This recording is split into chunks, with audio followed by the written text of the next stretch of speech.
Adáraga, revista digital en papel para la reconquista cultural. Adáraga, antiguamente escudo de cuero usado en la España medieval.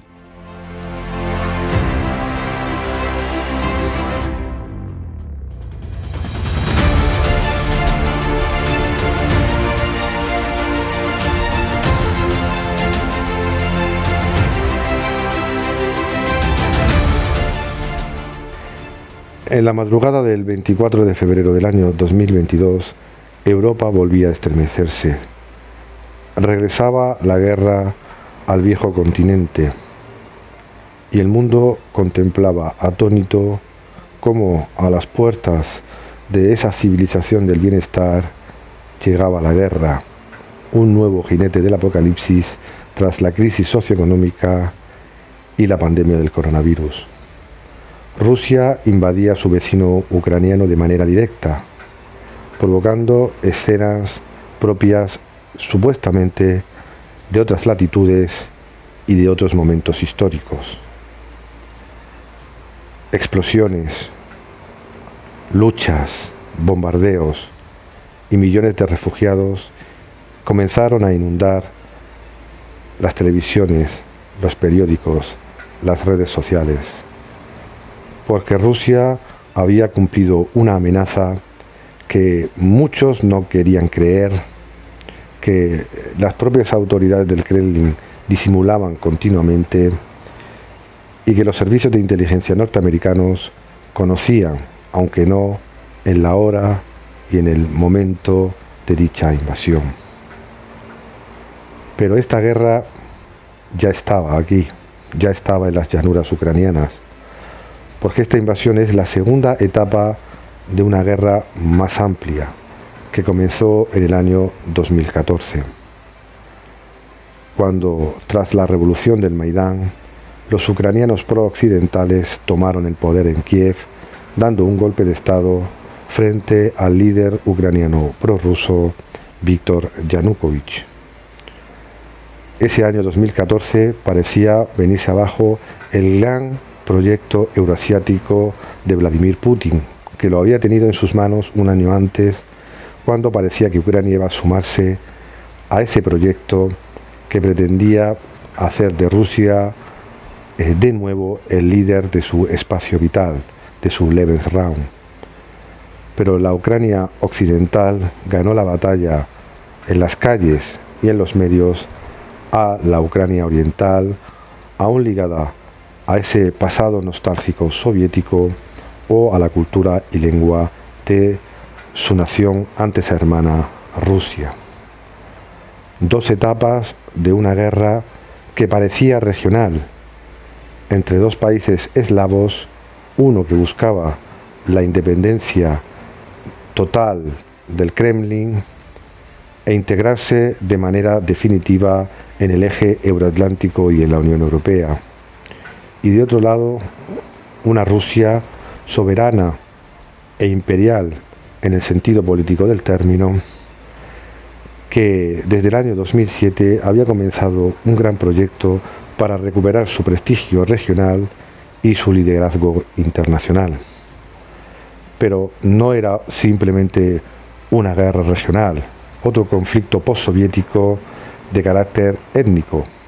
También era un conflicto internacional entre dos mundos, un mundo emergente con valores y principios comunitarios, anclados muchos de ellos en los valores tradicionales, muy diferente al mundo globalista de tipo occidental que tras la caída del muro de Berlín parecía totalmente dominante e invencible. Rusia, esa Rusia que muchos minusvaloraban, pero otros comenzaban a temer, dio un golpe sobre la mesa y aducía durante muchos meses que Ucrania era la gran línea roja. La OTAN, que debería haberse disuelto a su juicio tras la caída de la URSS, estaba llegando a las mismísimas fronteras rusas, suponiendo una gravísima amenaza a sus legítimos intereses de defensa, de seguridad y de influencia. Y no fue un farol, porque para el Kremlin parece que la mejor defensa fue un buen ataque. Y esa madrugada en la que el mundo se estremeció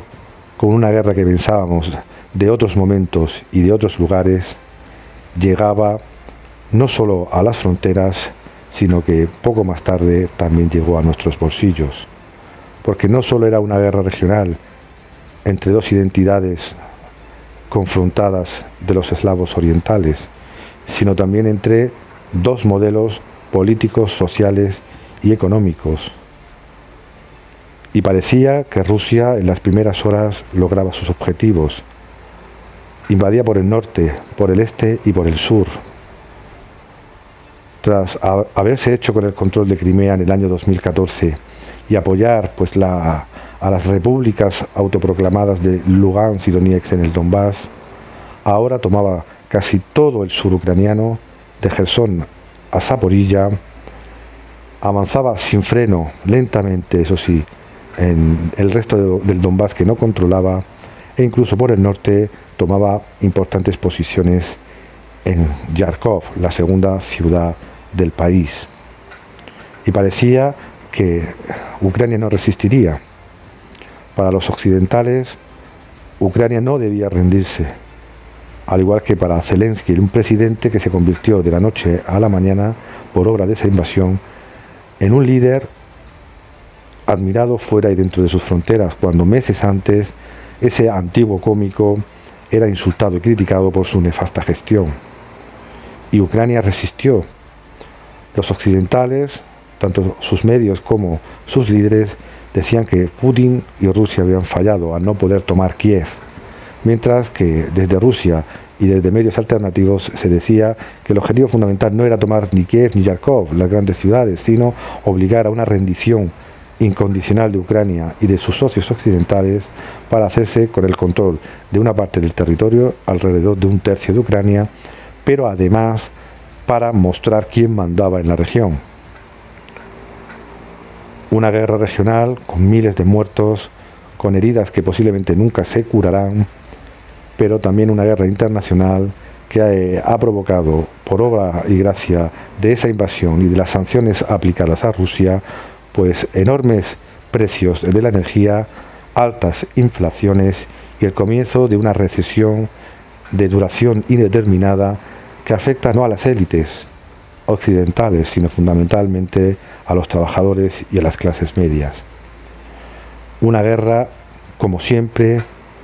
donde al final sufren los más débiles, especialmente el sufriente pueblo ucraniano, pero también de otras zonas que han visto cómo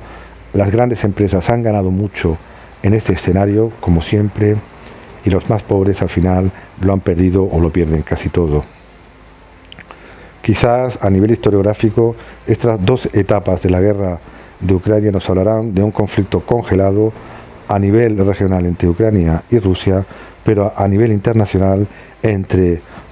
un mundo globalista que se pensaba eterno y diferentes mundos conservadores, autocráticos o soberanos, fundamentalmente orientales, que no solo reniegan de ciertos principios y valores que nosotros consideramos como sacrosantos, sino que apuestan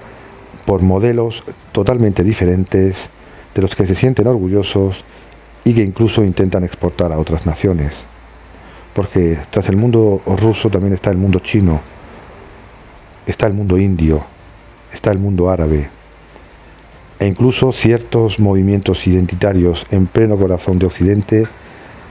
otrora aliados o cercanos a las posiciones del Kremlin, pero que tras esta guerra tuvieron que abandonar públicamente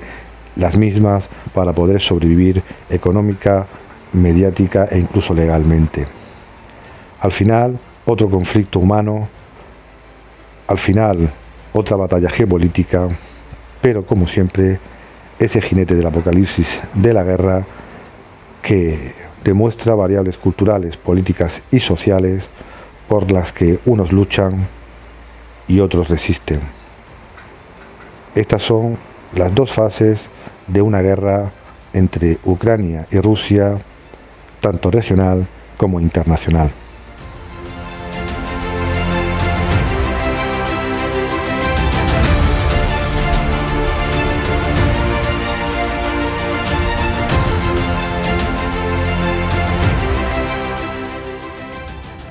Síguenos también en Facebook, Twitter, iVoox y Telegram. Suscríbete y clica en la campanita para no perderte ninguno de nuestros vídeos.